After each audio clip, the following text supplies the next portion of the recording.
Welcome to the Cultivation Cast by Black Dog LED with Kevin and Noah. In this podcast series, we will cover all things related to indoor cannabis cultivation.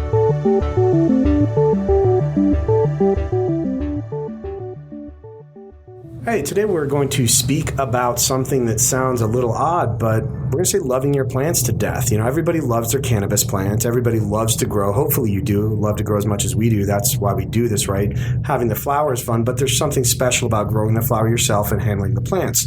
So today, Kevin and I thought we would cover something we deal with a lot because we deal with a lot of, let's say, maybe either beginner or intermediate growers as well as commercial growers. But this tends to be a little bit in the earlier phases of learning how to grow. But we thought it'd be interesting to talk about over loving your plants to the point where you hurt them, right, Kevin? So give an example real quick of what we're talking about. Yeah. So, for example, oftentimes we'll hear of people that do a little bit of research on their own on the internet, and they discover that, for example, the pH of your root zone is very important in terms of nutrient uptake. And so then they take the idea to its logical, in their mind, conclusion of trying to measure that root zone pH and then adjust it to be absolutely perfect. And we've heard of people that have been watering their plants with, pH 3 water because that's what they thought it required to get the root zone to be the ideal 6.2 pH. And oftentimes, when you're watering your plants with what's equivalent to battery acid, your plants aren't going to like that. And people don't understand that oftentimes the massive interventions they're trying to take are actually ending up harming them. So again, these are problems we face every day with our customers, right? So a classic one, overwatering is probably the most classic. And I was taught when I first learned to grow that the most common mistake a beginner grower makes, seen other growers make it too, is overwatering. And now we could just say that's a mistake, but we think it's overloving. You're really trying to take care of your plant. You think you're nurturing it by giving it that attention, when in fact you should be checking on it, not necessarily watering it. Attention is good, but action's not always good. Would you agree with that, Kevin? Yeah, absolutely. And it's important to note out there too that if you're doing your own research on the internet and you see a post where someone's saying they're watering their plants 8 times a day, that may actually work for them, and that may be appropriate for them if they're in rock wool cubes, for example, and the very large plants in very small rock wool cubes. If you water your soil plants 8 times a day, you're going to drown them in about 2 days, and they're going to die. And so not everything you read on the internet is wrong, but it may be wrong for you. Good point. So let me say, another classic one that we get specifically with our lights, because our lights, because the UV and our true full spectrum, they bring out colors people aren't used to seeing. So we get growers, and this is where it's not always beginners. We get experienced growers that have been growing under HPS, arguably not a true full spectrum by any means. Yes, it looks white to the human eye. That doesn't make it full spectrum. Our light's going to go from UV to IR. To us, that's more full spectrum. So when they go from HPS, even though they're a skilled, experienced grower indoors, have never maybe grown outdoors under the sun, have grown only under HPS, suddenly they get a light with full spectrum, and it's going to help that plant express what it would have expressed naturally in nature under the sun. And then what happens? Can we get these calls about the anthocyanins, right? Yeah, so people have never seen what their particular strains that they may have been growing for 10 years, for example. They've never seen what they look like growing under anything other than fluorescent or maybe metal halide or high-pressure sodium. And they don't realize that the plant actually is going to look dramatically different if it's grown under full spectrum natural sunlight or under our LEDs.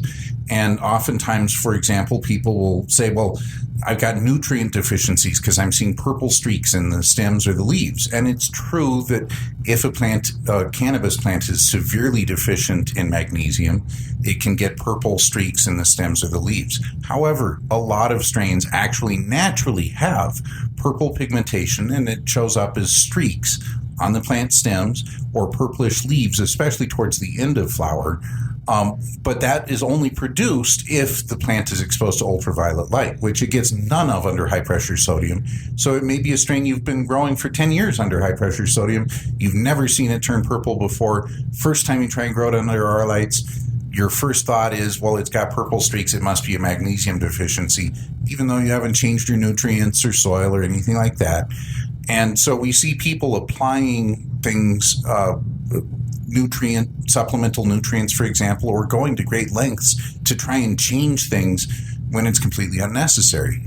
For example, another difference with our lights, Our light spectrum is designed to tell the plant that it's getting enough light, that it doesn't need to lengthen its stems to outgrow something that's growing up above it. High pressure sodium is exactly the opposite. The ratio of colors in high pressure sodium lights trigger a response in plants, and we've talked about this before, that automatically tells the plant, hey, there's something up above you that's shading you out. It doesn't matter how bright the light is. Because the spectrum is very heavy in the red and very, very light on the blue, the plant thinks something is up above it that's shading it out, and it tries to lengthen its stems to outgrow that. So if you've been growing your strain for 10 years under high-pressure sodium lights, and you're used to your plants finishing off 6 feet tall, and you wait until your plants are 5 feet tall before you flip them into flower, if you're using our lights to veg, and you're waiting for your plants to be 5 feet tall, you're going to be waiting a very long time, because the plants aren't going to react the same way. They're not going to grow tall. They're going to grow wider and bushier with our lights instead. So there are definite differences and things that people overreact to, though, that if in doubt, it's always safer to reach out and ask someone what's going on, because it's always hard when we get these calls from people saying, my plants look horrible, what am I doing wrong? I've got the pH of my soil just perfect according to this test I'm running on it. And then we ask them how they got the pH of their soil perfect, and it's because, well, 2 days ago I watered it with pH 3 water, and then it was a little too high or low, so I watered it with pH 9 water. And well, if you do that, you're just throwing the plant curveballs every single day, and your plant is going to react by dying on you. Also, another thing a lot of people don't realize, especially first-time growers or less experienced growers, is oftentimes when you do run into a mistake, for example, if you're overwatering your plant and you start getting a little bit of root rot, the plant doesn't just magically rebound. You can't make it look perfect again in 2 days. It takes time for the plant to grow out of that. And a lot of times people will make a change. They'll let the plant dry out to the point of maybe even wilting it a little bit, and then they'll very carefully water it. And when they don't see the plant return to its former glory in 2 days, they start taking more and more drastic action. I've heard of people taking all the soil off the roots and putting the roots in dry soil, which is one of the fastest ways you can possibly think of to kill a plant. But they thought that that was an appropriate action to take because, A, they saw it on the internet, someone else recommended it. They probably didn't say whether it had worked for them or not, because it probably didn't. And then B, because, you know, their plant was still looking bad after 2 days. And plants aren't things that snap back immediately. They have to grow out of their problem. Once a leaf is damaged, it doesn't come back on its own. That's a great example of loving to death, because you and I both know if you wanted to take a plant, pull it out of its pot, get all the soil off, and get it back into a new pot, that's a whole heck of a lot of work. That's a lot of love, even though you are killing your plant. So good example of really loving your plant to death in that case. Well, and it is possible to change out all the soil in a plant. However, it puts the plant into severe shock. And it's definitely not something you want to do if the plant is already in shock because it's lost half its leaves or half its roots to rotting off. I mean, if I rip all the skin off your legs, it's going to take you a little while to recover? Exactly. And plants are slower than a lot of people realize, and a lot of people take drastic action when they don't see a change within 12 hours or 24 hours or even a week. That's a great point. One thing I had to learn, and you helped teach me that, is once a plant is physically damaged, whether it's a mechanical damage, like you had a fan blowing it and you ruined the leaf, or you damaged it with your nutrient or underwatering, a severe drought stress, anything, here's a tip. You're not going to fix that problem. You're going to generate new growth that's going to replace that old growth and fix it. Do not think that you're going to fix it and that dead material, necrotic material on those leaves is going to bounce back to life. Yes, the other day they were able to bring a pig's brain back to life to some degree, but you're not a scientist in a lab somewhere on the East Coast. We are not going to save those leaves. It's okay. Let them die. As Kevin said, if you fix it and you give it the time, it will regenerate and repair itself, but it's not going to fix that dead tissue, right? I mean, that's critical for people to know that have damaged their plant. Which we damage plants too. It's part of R&D. But we just know that it's going to take a while to get them back to where we want them. Yeah, and I mean, I've killed more plants than most people have ever tried to grow. It's definitely a learning experience. And one of the things that growing for decades will make you realize is the plant is just like a person. Every plant is a little bit different. and everyone responds a little bit differently, and everyone moves at a slightly different pace. But plants in general are going to be slow. You can't magically get them to double in size overnight. And if you do run into a problem, it's going to take them a while to recover. And that's a good point. Like you said, they don't double in size overnight. Something that we're always dealing with is, being that we enjoy growing cannabis, all of us here at Black Dog love that. But as cannabis growers, all of you listening to this know that part of the joy is not just growing cannabis, but growing different strains. And we're constantly having to adjust and say, okay, we know what we kind of expect with our light and with these nutrients. Yes, we have a good handle on that. But even though we understand that, we still have to adapt to new genetics as we get them. So we might put a plant and say, okay, we think this is going to be about 4 weeks till it's ready to flip.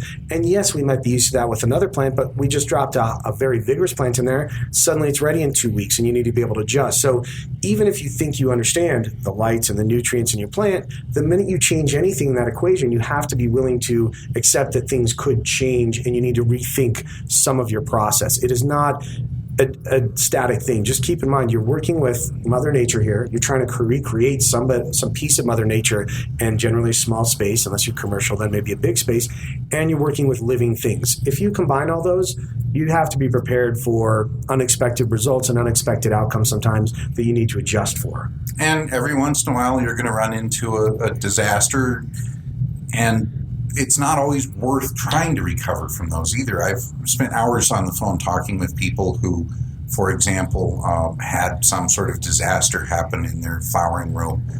One guy had it actually freeze because his heater stopped working, and so the plants weren't dead. They were not completely dead, at least, just all the leaves and the flowers on them. But he was 8 weeks into flower, and he was trying to figure out how he can get the plants to bounce back and reflower. And honestly, yes, you might be able to save those plants, nurse them back to health, get them through vegetative growth again, start them flowering again, and you've just now wasted 6 months when if you had thrown the plants out, started with new fresh plants, you could have had a harvest again in 8 to 10 weeks. So sometimes it's better to let the patient die. Every once in a while, I talk with people who bought 4 or 5 seeds and they're treating these seeds so preciously. One of my favorite examples is a lot of people hear instructions online that you should germinate the seeds in paper towels.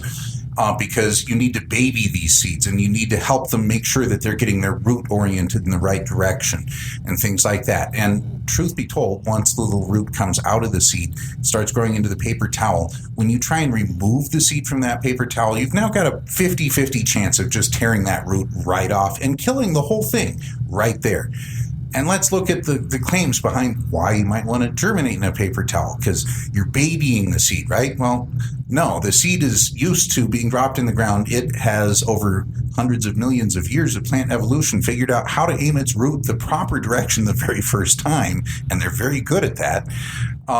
And so you're not babying it. If anything, you're torturing it the first few days of its life if you're trying to germinate it in a paper towel. I've heard the excuse, well, I don't want to waste the soil if the seed doesn't germinate. And these seeds were $20 each. And well, but if you calculate out the cost of the little tiny, half cup of soil you're using to germinate it in, that soil cost you a couple of cents compared to a $20 seed. Which one do you want to take the chance on? That's an excellent point. I'd like to go back to one of your earlier statements. You were talking about, when we were talking about the coloration, is it, I don't think it's lost on me. Is it lost on you the irony that we've bred these plants for so long to display colors, very vibrant colors, and those are the positive traits we're trying to do, and then people freak out when the plants actually start to display them. I just think it's funny. We're growing these plants that we want to be full of different vibrant colors and really look nice in addition to being strong and potent, and then they freak out when they finally do get the colors to express with the UV. It's kind of funny and ironic in a way, if you would. Yeah, and I've also heard people start flushing their plants at the end because they read that that's something good to do. And it is. We definitely highly recommend flushing your plants at the end of flower, just flushing the excess nutrients out. But by definition, flushing the excess nutrients out means the plants are going to start showing signs of nutrient deficiency. That's normal. That's expected. In fact, if we don't see signs that the plants are starting to run low on nutrients, then you're not doing your flush properly. But I've heard people freaking out when they start the flush and the leaves start turning yellow and they think the plants are dying on them. Well, that's kind of the point of the flush, is to tell the plant, hey, you're going to die soon. Put all the rest of your effort into getting these flowers. And plant doesn't realize it doesn't have seeds, but it's still trying to flower as much as it can in an effort to reproduce before it dies. And that's what you want to do to maximize your crop and to maximize the quality. But if you start playing with the nutrients at the very end, so you're flushing, but then you're adding nitrogen back in to get the leaves to be green, the plant doesn't know what to do, and it's not going to end very well. So all that hard work and you kind of throw it away at the end. So let's say, so there are all these different things. We've touched on a few of them. We get questions about, overwatering, underwatering, about nutrients and the purple streaks and all kinds of different things. As you said, the good example, the gentleman who was trying to pH his nutrients to adjust the pH of his soil, which is just like chasing your tail. So there's all these things, and there's no way we can cover them. We're telling you some of the common ones we hear. And granted, we're lighting, but we get all kinds of questions from our customers, and we do love that, and we enjoy trying to help our customers out. But we'd rather teach a man to fish instead of giving him a fish. So, in this case, what is the proper thing? To me, in my mind, what we need is more growers to find a mentor instead of going to get their information from a random blog post or a random website or some forum. Forums are the worst because there's generally no vetting, and it's everybody. It's not even someone who's taken the time to learn and put up a whole website. You just get everybody on the forums, and I'd say in forums, less than half the time the information I see is actually factually correct. So, to me, I think what you need to find is someone that because you have a relationship or have talked to them or have gotten a referral to them, that you can, at least to some degree, trust what they say. And I say some degree because in life, I believe you should do some of your own investigation at all times. But someone that you're going to get very decent and regularly correct information. What would you say is a good method for dealing with this? Yeah, absolutely. If you know someone that you can trust and you've seen their growing abilities before, then it's a good idea perhaps to use them as a mentor. But I think it's also very important to point out that there's more than one way of growing, and different growing methodologies are often conflicting in the advice they give. So do not take two different mentors on and then mix and match the advice they give you until and unless you really know what you're doing at the end, or unless you're willing to fail spectacularly, because they both may be giving you perfectly valid, perfectly sound advice as long as you followed all of their advice and only their advice. But if you start mixing and matching advice from different people with different growing methodologies, oftentimes you'll only end up in disaster. And it's not because that advice was necessarily wrong. It's just only correct in the larger scheme of how they were growing everything. Yeah, and that sort of gets towards what we call when we get the people that are playing with their nutrients, right?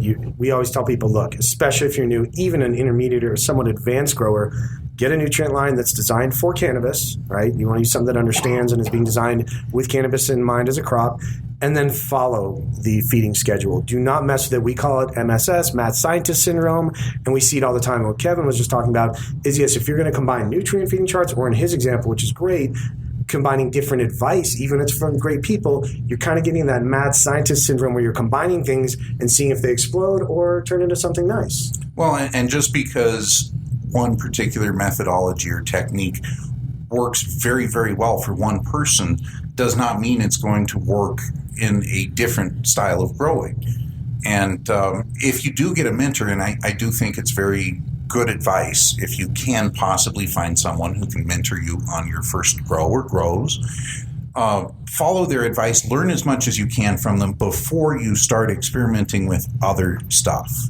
Because if you start combining advice from other people, or especially, we see it all the time, people read stuff on the internet, they had their plants going great, and then they saw this person on a blog post somewhere saying, oh, I did this one fancy trick and my plants doubled in yield, and then you apply that same fancy trick to their crop and it kills everything because they didn't understand fully what was going on.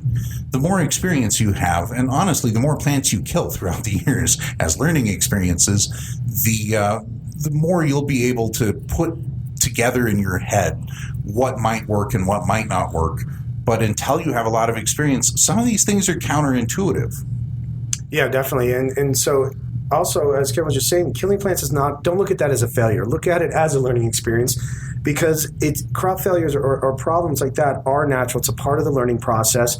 And as long as you take something out of it, it's not a total loss. Right now, if you just get mad at yourself and get pissed and you throw away, you hang up your gardening shears and give up or something, now you're not getting a benefit. But if you take that, try and do a postmortem, figure out why you killed the plant, how the plant died, you're going to get something positive and move on to become a better gardener because of it.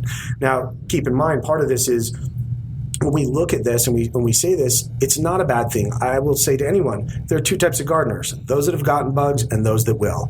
If you garden long enough, I don't care how good your practices are, almost inevitably you're going to get bugs at some point. And again, that doesn't mean you're a bad gardener. It just means you're going through the process of gardening indoors, and that's part of the what we all deal with, and the joys of gardening indoors is fighting pests and things like that. So you can look at it as a negative thing or a failure, but it's really just part of the fun process of growing something yourself indoors. Yes, and we're very much into preventative things. We definitely recommend preventative use of beneficial nematodes, for example, and beneficial insects like predatory spider mites. If you're in an area where it's dry and there's a lot of spider mites around, apartment buildings, if people have houseplants, they're often infested with various spider mites and things like that.